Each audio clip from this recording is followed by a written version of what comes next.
Ya, pemirsa, ketiga paslon tengah bersiap menghadapi debat perdana Capres-Cawapres. Materi debat hingga persiapan teknis menjadi perhatian masing-masing tim pemenangan.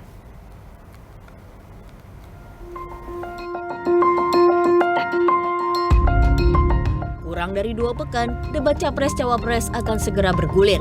Berbagai persiapan terus dimatangkan KPU, termasuk perumusan tema hingga kesiapan teknis. KPU pun telah menyusun jadwal debat yang sedianya berlangsung 5 putaran. 12 Desember akan menjadi debat perdana dan debat terakhir 4 Februari atau 10 hari jelang pencoblosan. Tim kampanye nasional Prabowo Gibran menegaskan pihaknya telah siap menghadapi debat Capres-Cawapres. TKN pun tengah menyelaraskan asta cita agar dapat tersampaikan dengan baik sesuai tema debat Capres-Cawapres. TKN, tim kampanye nasional dan juga tim kampanye daerah bersama seluruh relawan dan semua unsur mengadakan rapat bersama di Jakarta. Tentunya kita mempersiapkan selalu untuk untuk topik-topiknya, kan topik-topiknya juga sudah dikasih ya. Ada beberapa topiknya ya kita akan ya mempersiapkan diri untuk debat itu, tetapi tentunya dengan ya berdiskusi dan juga sesuai dengan program dan visi misi yang memang sudah tercantum di dalam baik Asta Cita dan program-program lain. Paslon nomor urut 1 dan nomor 3 pun tengah menyiapkan konsep yang akan ditampilkan dalam debat. Debat perdana akan dimulai pada Selasa 12 Desember mendatang. Saat deklarasi damai Senin lalu, KPU berharap masa kampanye dan momen debat sedianya bukan menjadi ajang saling menjatuhkan, melainkan adu gagasan kebangsaan. Tim Liputan, The Universe. 12 hari menuju debat perdana Capres-Cawapres, kami akan ajak Anda mengintip persiapan masing-masing paslon melalui diskusi sore hari ini. Sudah ada Dewan Pakar Timnas Amin, Syaiful Huda, kemudian Wakil Sekretaris TKN Prabowo Gibran, Saleh Daulay, dan Jubir TPN Ganjar Mahfud, Imam Priyono. Selamat sore Bapak-Bapak. Selamat sore. Selamat sore. Waalaikumsalam. Karena perwakilan dari ketiga paslon hadir, jadi saya akan tanyakan sesuai nomor urut ya. Saya ke Pak Syaiful terlebih dahulu. Pak Syaiful, kalau Pak Anies kan mengatakan debat ini bukan seperti cerdas cermat yang perlu belajar. Apakah artinya dari Pak Anies sendiri tidak ada persiapan khusus untuk menghadapi debat perdana 12 Desember nanti? Ya, kira-kira ketika kami menyusun visi misi dan program pasangan Amin, saya kira di situ sudah terakumulatif apa yang sedang kita pikirkan terkait dengan agenda perjuangan ini, apa yang sudah kita carikan solusinya, dan kira-kira debat akan kita jadikan sebagai momentum untuk menyampaikan secara agak lebih detail lagi dari visi misi yang sudah kita serahkan kepada KPU. Jadi kalau ada pertanyaan apakah ada persiapan khusus, kira-kira hampir 1 tahun ini pasangan Mas Anies dan Gus Imin sudah punya berbagai agenda dan visi misi sudah dituangkan, jadi kira-kira tinggal jalan, Mbak. Tinggal jalan. Karena keduanya pun ikut terlibat dalam penyusunan visi dan misi begitu ya, jadi sudah sangat menguasai. Persis. Kan biasanya ada paslon yang tim penyusun visi misinya berbeda dari apa yang dipikirkan oleh paslonnya, kadang begitu. Nah kebetulan pasangan Mas Anies dan Gus Imin beliau berdua sendiri yang menyusun agenda visi misi dan perjuangan pasangan Amin. Baik. Saya ke paslon nomor urut 2, Pak Saleh. Kalau Mas Gibran, Pak Prabowo kan masih menjalankan tugas sebagai pejabat negara. Kemudian Sabtu Minggu akhir pekan akan dimaksimalkan untuk berkampanye. Jadi kapan dong Pak Prabowo dan Mas Gibran akan mempersiapkan diri untuk menjalani debat? Sebetulnya kan mereka itu bekerja pada siang harinya ya, dan tentu pada malam hari itu ada pertemuan-pertemuan informal yang dilakukan. Seperti misalnya malam ini itu ada pertemuan-pertemuan dari tim pengarah dari koalisi yang ada ini gitu, dan di sana nanti ada ketua umum partai politik hadir. Nah pada saat itu tentu yang dibicarakan banyak hal, ya bukan hanya soal debat, tetapi juga soal hal-hal teknis lain yang memang harus diarahkan kepada seluruh TKN itu. Nah karena itu tentu ini merupakan satu hal yang menurut kami sangat positif, di mana pekerjaan-pekerjaan sebagai menteri tetap diprioritaskan juga ya. Pada saat yang sama beliau juga tetap berpikir bagaimana supaya tidak tertinggal juga dalam rangka aspek pemenangan. Tapi yang perlu dicatat adalah bahwa Prabowo Gibran ini tidak mau melanggar ketentuan yang ada, bahwa pada saat kerja mereka kampanye misalnya. Karena itu mereka belum meminta cuti. Nah, kan kita masih punya waktu yang cukup lama nih. Nah, karena itu nanti pada saatnya mereka akan menggunakan maksimal waktu yang tersedia dan kelonggaran waktu yang diberikan oleh KPU, dan juga dalam hal ini hal-hal teknis yang tidak bertentangan dengan aturan-aturan yang ada. Maka karena itulah sekarang ini ya Prabowo Gibran itu memang tidak kampanye secara langsung, tetapi tim-tim relawan kita di daerah akan tetap memaksimalkan upaya-upaya untuk mendekati masyarakat, menyampaikan apa-apa saja program-program kerja, visi misi yang memang sudah disusun sedemikian rupa untuk ditawarkan kepada masyarakat sebagai acuan dalam rangka menyusun agenda pembangunan dalam melanjutkan apa yang sudah dicapai oleh Presiden Jokowi sampai 9 tahun terakhir ini. Nah, mudah-mudahan ini nanti kan bisa diterima oleh masyarakat luas. Nah, nanti seiring dengan itu mungkin pada akhir pekan itu Prabowo Gibran itu sudah ada jadwalnya juga, Mbak. Jadi jadwal mau turun ke mana, ke daerah mana, konstituennya siapa, target sasarannya seperti apa, dan semua itu sudah ada dalam agenda. Jadi mudah-mudahan ya itu bisa juga menjadi semakin maksimal karena dipersiapkan lebih awal dan lebih baik begitu. Nah, debat perdana 12 Desember nanti ini kan jatuh di hari kerja ya, Pak Saleh, hari Selasa. Artinya nanti akan cuti ya, Pak Prabowo dan Mas Gibran di hari itu? Iya, kalau yang seperti itu kan tentu itu obligasi, ya kewajiban ya. Jadi karena itu tentu harus cuti ya. Dan agenda terkait itu memang bukan agenda yang biasa-biasa saja. Bagi kita itu adalah agenda yang luar biasa, di mana masyarakat ingin mengetahui apa saja yang akan dikerjakan. Nah, meskipun kami tentu tidak melakukan persiapan khusus ya dalam rangka menghadapi debat itu, tetapi tentu berbagai aspek yang perlu disampaikan di dalam debat nanti itu tentu harus disiapkan juga, dirumuskan sedemikian rupa. Nah, tentu nanti pasangan capres dan cawapres ini kan yang akan berbicara langsung seperti apa yang ingin mereka kerjakan ke depan. Gitu. Meskipun tadi tentu tim ahli kita, dewan pakar kita itu semuanya tetap ikut mengawal dan ikut memberikan masukan serta ya tentu memberikan catatan-catatan penting yang akan disampaikan oleh para capres dan cawapres tadi. Baik, Mas Imam, kalau dari Pak Ganjar, Pak Mahfud ada persiapan khusus untuk debat perdana? Ya, waktunya 1 menit dimulai dari sekarang gitu ya. Latihannya dari Mas Imam dulu ya? Ya, kalau latihan khusus, alhamdulillah visi misi yang diusung oleh Mas Ganjar maupun Prof Mahfud ini memang lahir dari pemikiran-pemikiran yang dalam dari kedua paslon yang kami usung, sehingga memang yang dilakukan tentu penajaman-penajaman, persiapan, dan kami sedang mengagendakan persiapan fisik juga, karena kita sama-sama tahu debat itu kan kalau soal substansi, insya Allah Prof Mahfud, Mas Ganjar ini puluhan tahun menjadi civil servant begitu ya, mengabdi kepada publik, menaruh gagasan, melaksanakan gagasan, mengevaluasi gagasan itu sudah dilakukan puluhan tahun, dan sehingga hal-hal yang sifatnya substantif tentu insya Allah mereka kuasai. Yang perlu terus di-manage oleh Mas Ganjar dan Prof Mahfud dan tentu tim dari TPN adalah kesiapan fisik, mental, kenyamanan batin, karena kalau kita mengingat ya 2019 kan debat itu kan nggak hanya soal substansi ya, kalau fisiknya bugar tentu bisa lebih cerdik, namanya juga debat begitu ya, dan kalau fisiknya fit, insya Allah juga bisa lebih menyenangkan debatnya.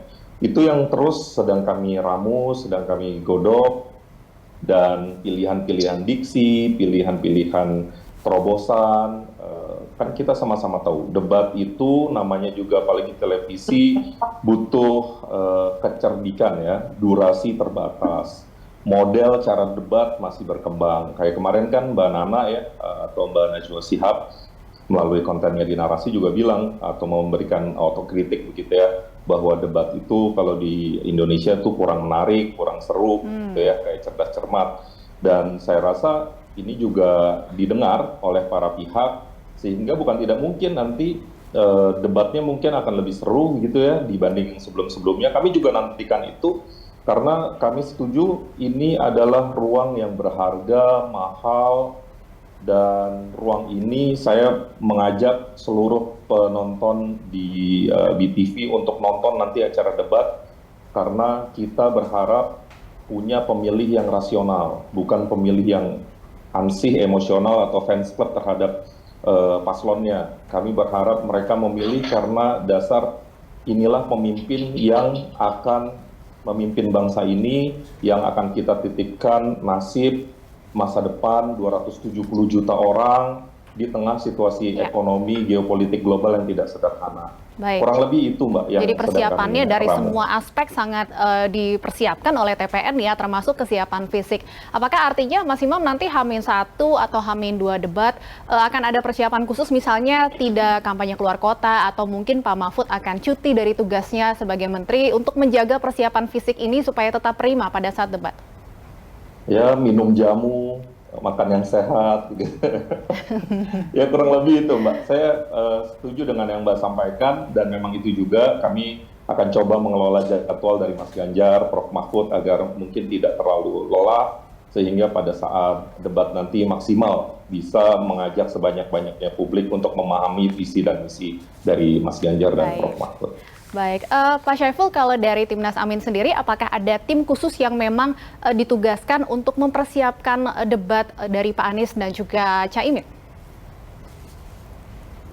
Ada beberapa teman terus menyiapkan berbagai substansi yang sifatnya kira-kira teknis tadi sampai oleh Mas Imam, karena visi misi dan program yang kita serahkan ke KPU kan panjang, banyak, dan KPU juga menawarkan hanya beberapa isu yang akan diangkat dari 5 kali season debat itu.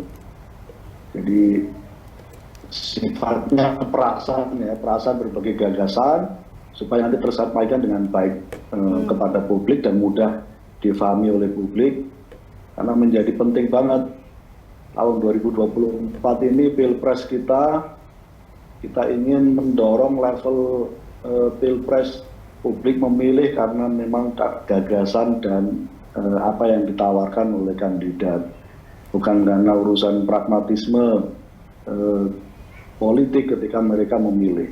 Ini menjadi penting karena Indonesia masa depan memang ditentukan oleh 3 pasangan calon ini, siapa yang akan menang, dan publik nanti bisa mengkritisi visi misi dan program mana yang terbaik dari 3 pasangan calon ini. Dan oleh karena itu nanti mereka punya orientasi untuk memilih dari 3 pasangan. Baik. Saya sendiri dan kami sendiri berharap tiga-tiganya mengusung perbedaan cara pandang, cara paradigma melihat persoalan, supaya publik tahu mana yang bisa memilih, mana yang terbaik. Baik, Pak Saleh, kalau dari TKN sendiri ada tim yang memang khusus untuk persiapan debat, atau juga mungkin ada melibatkan pihak eksternal juga untuk mempersiapkan Pak Prabowo dan Mas Gibran? Ya, sebetulnya kan di tim TKN ini, itu kan alhamdulillah lumayan lengkap ya. Jadi baik yang ahli dari aspek keagamaan, kemudian sosial, kemudian tentu politik, kemudian tentu juga aspek-aspek yang lebih teknis, misalnya soal kesehatan, pendidikan, dan seterusnya. Jadi karena itu ya tentu ini kita siapkan. Jadi nggak ada hal-hal yang saya kira kurang dari tim ini untuk mempersiapkan itu. Jadi bahkan banyak ya timnya itu. Jadi kalaupun misalnya kita anggap ada sesuatu yang kurang, yang kita butuh informasi tambahan, ya tentu kita tidak sungkan untuk bertanya langsung kepada ahlinya. Katakan dalam hal ini mungkin dari dunia perguruan tinggi, ya kita bisa tanya. Jadi mereka akan kasih informasi.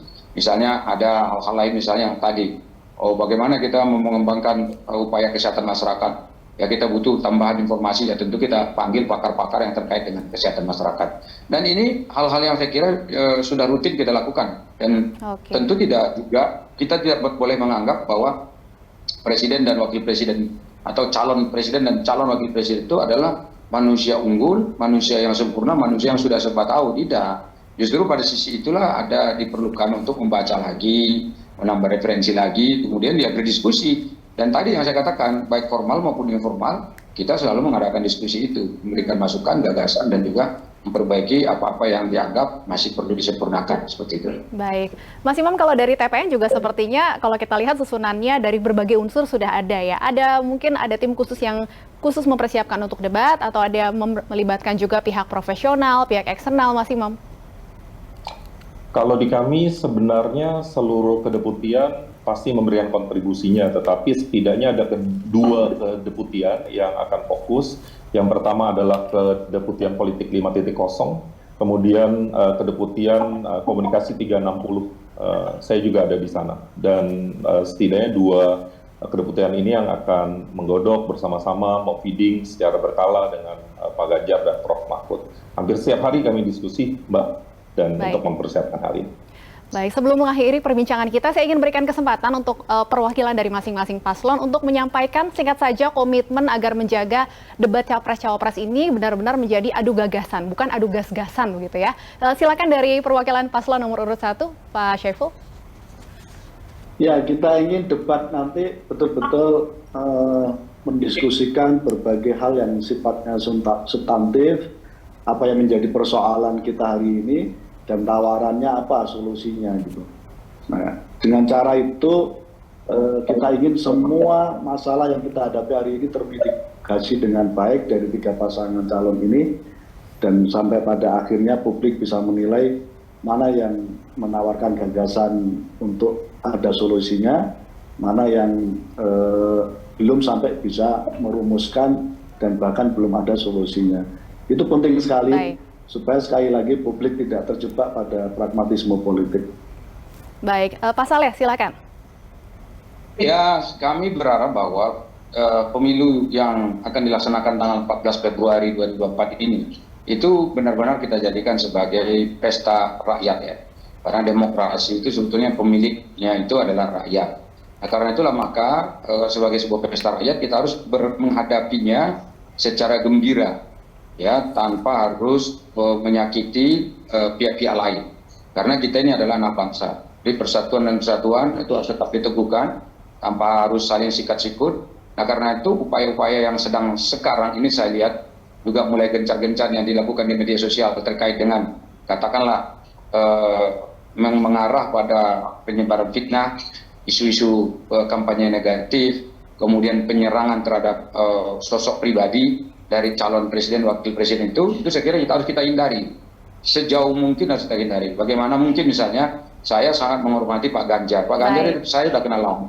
Misalnya juga saya mengenal Pak Anies ya. Saya juga tentu ya kenal dengan para wakilnya termasuk Prof. Mahfud. Sudah lama saya kenal. Jadi nggak mungkin misalnya kita tidak menghormati mereka. Jadi karena mereka adalah tokoh-tokoh dan calon-calon pemimpin kita, maka karena itu tentu kita harus hormati tanpa harus menyebarkan hal-hal yang bersifat hoax, berita-berita tidak benar. Dan karena itu kami akan siap untuk berkompetisi secara damai, adil, jujur, bermartabat demi bangsa Indonesia yang lebih maju di masa yang akan datang. Baik, terakhir silakan Mas Imam. Saya sekali lagi menghimbau ayah, ibu, mbak, mas, adik, kakak, guys, utamanya teman-teman zilenial, Gen Y atau millennials, ayo nonton debat. Ayo lihat secara dalam, kuliti visi misinya, coba hari itu jangan lihat baliho, jangan lihat spanduk, lihat aja debat. Jadi dengan debat itu saya percaya teman-teman semua akan tercerahkan karena 6 orang ini putra-putra terbaik bangsa. Tapi memilihnya itu PR selanjutnya buat kalian, pilih yang terbaik, yang kalian yakin bahwa kepemimpinannya itu bukan kepemimpinan yang coba-coba, tetapi kepemimpinan yang matang. Mungkin itu. Terima kasih. Baik, terima kasih tentunya Bapak-Bapak, dan kita nantikan bersama nantinya penyelenggaraan debat pertama ini benar-benar menjadi sarana untuk masyarakat semakin mengenal para paslon yang sudah berkampanye juga mulai minggu ini. Terima kasih, selamat malam.